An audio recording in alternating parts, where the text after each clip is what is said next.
So you're thinking about building a new house, or maybe you just signed your contract and you're curious what the heck happens next. We're gonna walk through from lot selection, foundation pouring, all the way through framing and show you what to expect.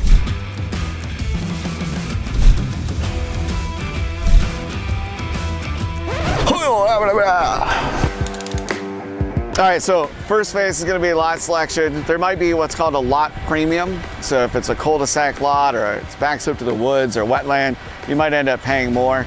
In some communities, you're gonna buy the lot outright from the builder and you own it, and then you'll do construction financing for the build. Others, they build the lot price into the price of the home, and so the lot premium is just an extra charge for the additional amenities that you might get for a certain lot over a different one. And so depending on the builder and the community, it would be priced a little bit differently.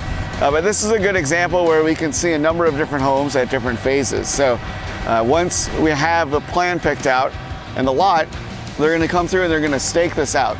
So right now this is a rough pad that we're looking at. We've got utilities stubbed in, which just sticks out. Typically you're gonna be able to tell the lot lines by looking for stakes in the corners. Sometimes they get knocked over or moved. But it's important to know where your house is going to be positioned on the lot. Typically it's towards the front. The other thing you want to ask is what side is the house going to be on? So depending on where the utilities come in, that determines if your garage will be on the right or left, so they can flip it. So we want to figure that out, and then we're going to look at where it is in relation. The next step is then to dig a hole. So we've got a great example here. This lot, they've dug the hole. Typically, they're gonna pile the dirt on the lots next door.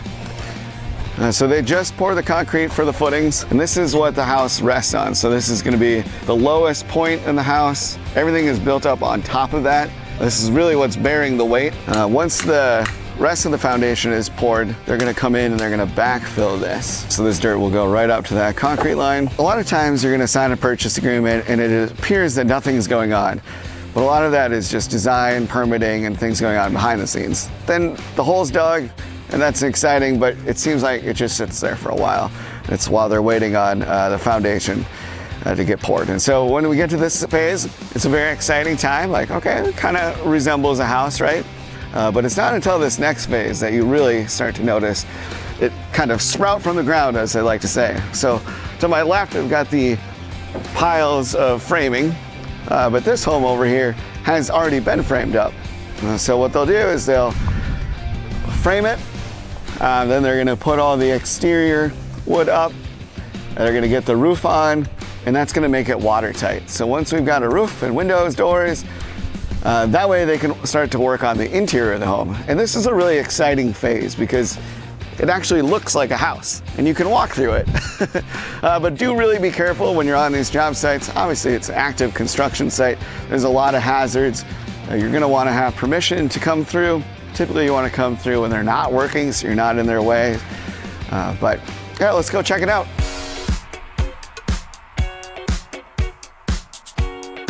So this home is at a pre-drywall stage.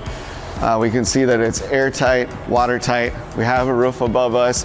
We have the exterior walls in place. All the windows are in.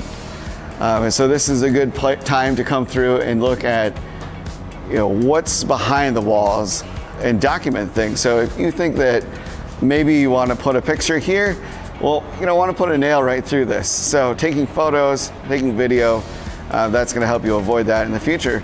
But right now we are at this one is pre-electrical, pre-drywall, pre-plumbing. But as we go through those different phases, the electrical walkthrough, you're gonna go and pick where you want your low voltage to be. So if I wanted to put a panel here, so for like a security panel, I would tell them, put the cable to here. If I want outlets, standard is 10 feet. If you wanted an extra outlet, you could tell them at this time. And so they would mark it. You'll see little markings on the boards. When we're at this phase, a lot of times people are gonna say, it seems a lot smaller. And that's because there isn't drywall. So you're not getting that depth. Your eyes don't have anything to compare it to. So it just kind of is a big open space. One fun thing is you can walk through the walls because they're not in place yet. This is not a load-bearing wall, hence the longer studs, but it's also important to note that the distance here is wider than traditional.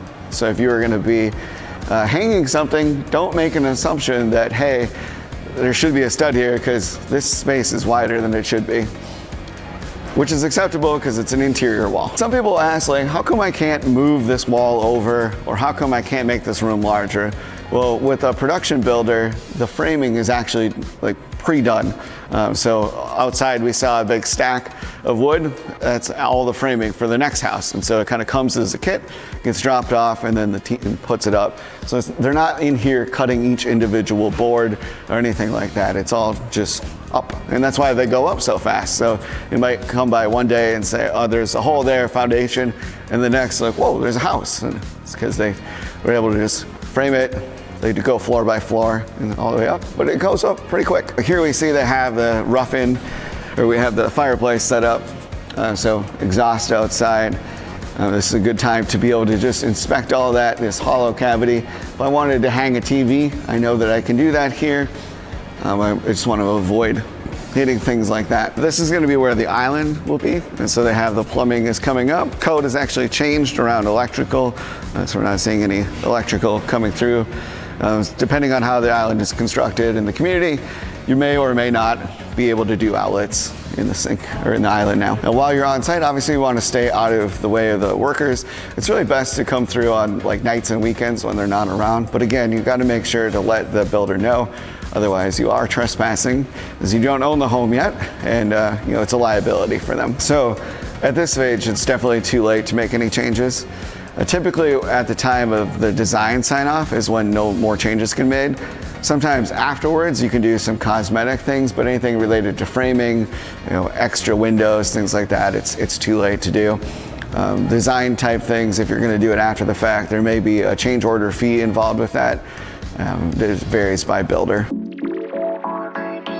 The other thing to notice, transitioning to this house, is now we actually have the siding on the exterior as well as the front detail. So this house has the final drywall, first coat of paint. Electricians are going through, they're adding the switches back in. And so I appreciate his attention to detail that all of the screws are going upwards. Great job. Great job. This house is getting very close to being finished. You'll notice that when it's under construction, we've got this paper down to protect the floor. All the cabinets are in, the countertop is in. Obviously, you don't want to be touching this stuff. It's probably not on, but at the same time, don't touch it. We don't have a furnace in place yet, so everything's just temped in, roughed in. They'll bring that in, and here's where it goes. If you're building in the winter, sometimes you'll see a big heater sitting here, keeping the place at the proper temperature.